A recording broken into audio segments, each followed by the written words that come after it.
Normandy, France, 2004. An elderly man sat alone on Omaha Beach, staring at the water. He was 82 years old, had been coming to this beach every year for 60 years, always alone, always the same day. June 6th, a young journalist approached him, notepad in hand. She'd been covering D-Day anniversary stories, interviewing veterans, collecting memories before they were gone forever. "Excuse me, sir. Are you a veteran?" The old man nodded, didn't look at her, just kept staring at the waves. "Would you be willing to share your story?" He was quiet for a long moment. Then he reached into his jacket pocket and pulled out a letter. The paper was so old it was almost transparent. The ink faded, the edges worn from being handled for 6 decades. "This is the only story that matters," he said. His voice was rough, heavy.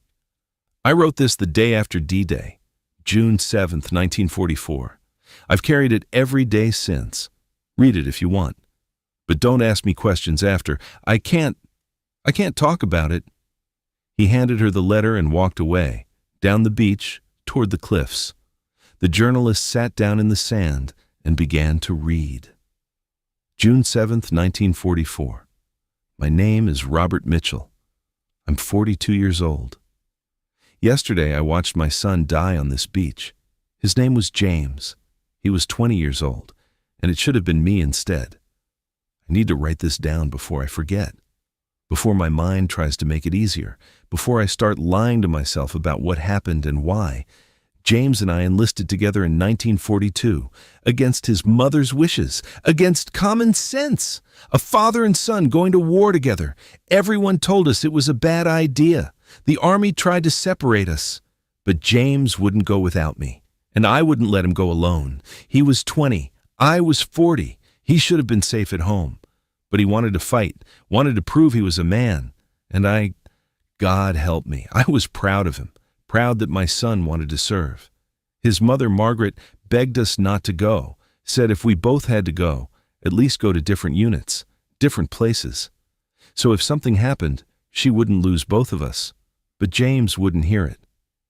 "Dad and I watch each other's backs," he said. "Safer together." So we went to war together. Father and son, got assigned to the same company, same landing craft. We trained together, shipped out together, and on June 6, 1944, we hit Omaha Beach together. The landing craft ramp dropped at 0630 hours. The beach was chaos, machine gun fire everywhere, men dying before they even reached the sand, artillery shells turning the water red. James was next to me, right next to me. I could see his face. He was terrified, 20 years old and terrified. But he was moving forward. We both were. The water was deep, chest high. We were weighed down with gear. The Germans were firing from the cliffs. Men were dropping all around us. James looked at me, shouted over the gunfire. "Stay close, Dad!" I shouted back, "Right behind you, son!" He moved forward. I followed. And then the machine gun found him. I saw the impacts, saw them hit his chest, saw him jerk backward. Saw the water around him turn dark. He went under. I grabbed him, pulled his head above water. His eyes were open. He was trying to speak, blood coming from his mouth. "Dad!" "I got you, James. I got you. We're getting out of here." But we weren't getting out. The beach was a killing zone. Men were dying by the hundreds, and my son was bleeding out in my arms in 4 feet of water while machine guns tore through the air around us. "Dad, it hurts." "I know, son. I know. Just hold on. Just hold on." But there was nothing to hold on for. He'd been hit 3 times in the chest, lungs filling with blood. No medic could have saved him. No hospital could have helped. He was dying in my arms, and there was nothing I could do. "Dad, I'm sorry." No, don't be sorry. You didn't do anything wrong. Tell Mom I love her. You'll tell her yourself. You're going to be fine." But we both knew I was lying. He grabbed my hand. His grip was weak, getting weaker. "Dad, it should have been me protecting you, not the other way around." James, no, I'm glad we came together. I'm glad you're here. And then he was gone. His hand went slack. His eyes stopped focusing. My 20-year-old son died in my arms in the water off Omaha Beach while I stood there, 42 years old, untouched, alive. Wrong. Everything was wrong. I should have died. Not him. Fathers die before sons. That's how it's supposed to work. Old men die before young men. That's the natural order.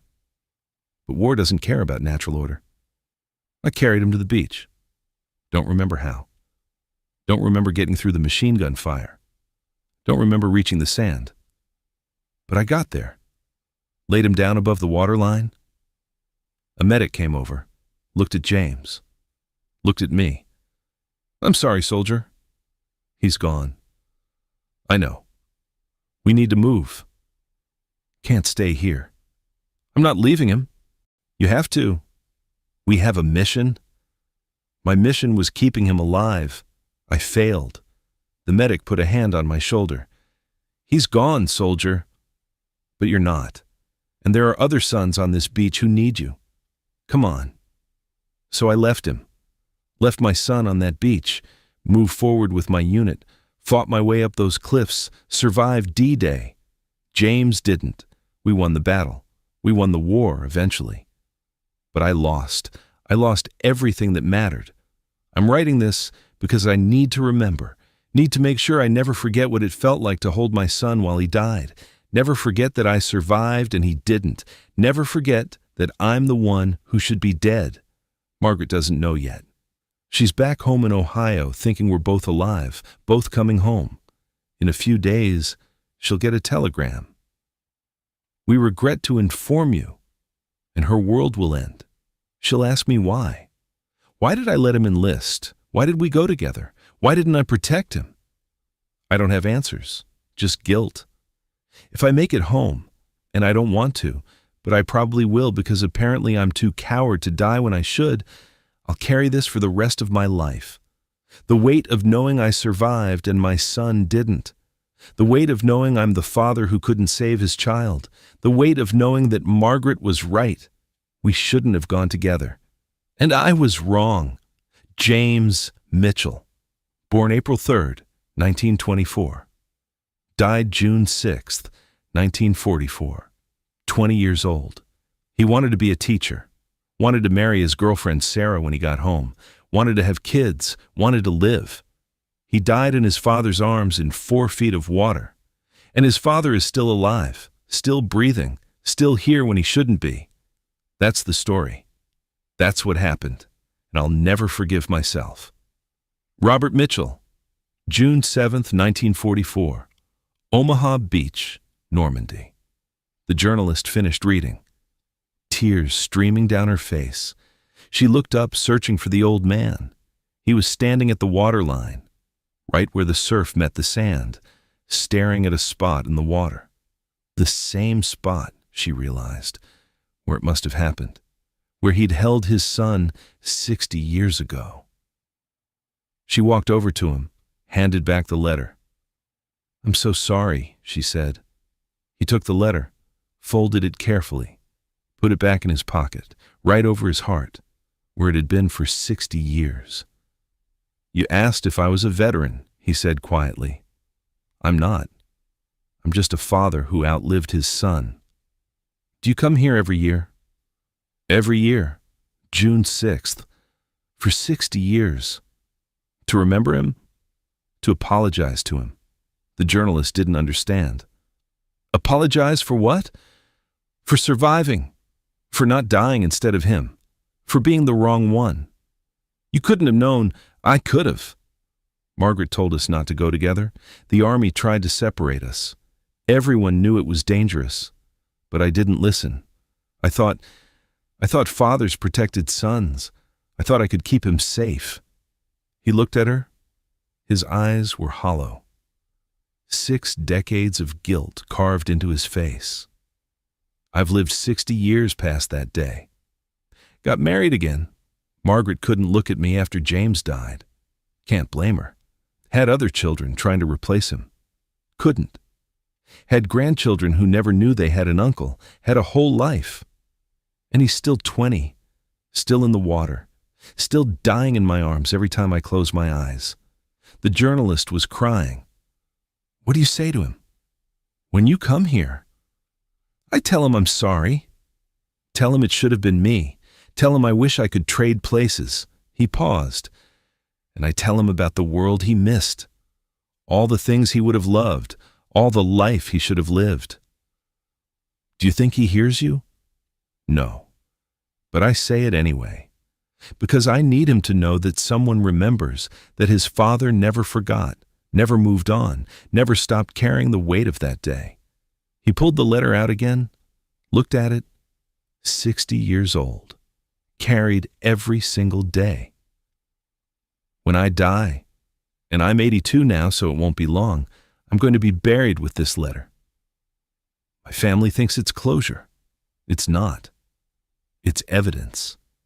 Evidence that I failed. Evidence that I lived when I shouldn't have. You didn't fail, the journalist said. You were there with him. He didn't die alone. That's something. The old man shook his head. A son shouldn't die with his father watching. A father should die before his son ever has to know that pain. That's the natural order. I broke that. And I've paid for it every day since. He started to walk away, then stopped, turned back. You want to know the worst part? The thing that haunts me more than anything? She nodded. His last words. I'm glad we came together. I'm glad you're here. He was grateful. Grateful that I was there when he died. Grateful that his father was holding him. That sounds like a gift. It's a curse. Because it means he didn't blame me, didn't hate me for getting him killed. He was comforting me, 20 years old, dying, and he was trying to make his father feel better about it. That's love. That's something I didn't deserve. And knowing that, knowing he forgave me when I can't forgive myself, that's what kills me every day. He walked back to his rental car, left the journalist standing on the beach. She watched him go. Wondered how someone carries that kind of weight for 60 years. Wondered what it feels like to survive when you wish you hadn't. The journalist published her article. It went viral. Thousands of people read it. Hundreds reached out, trying to tell Robert Mitchell that it wasn't his fault, that he shouldn't blame himself, that his son made his own choice. He read none of it, responded to none of it, because guilt doesn't care about logic. Survivor's guilt doesn't listen to reason.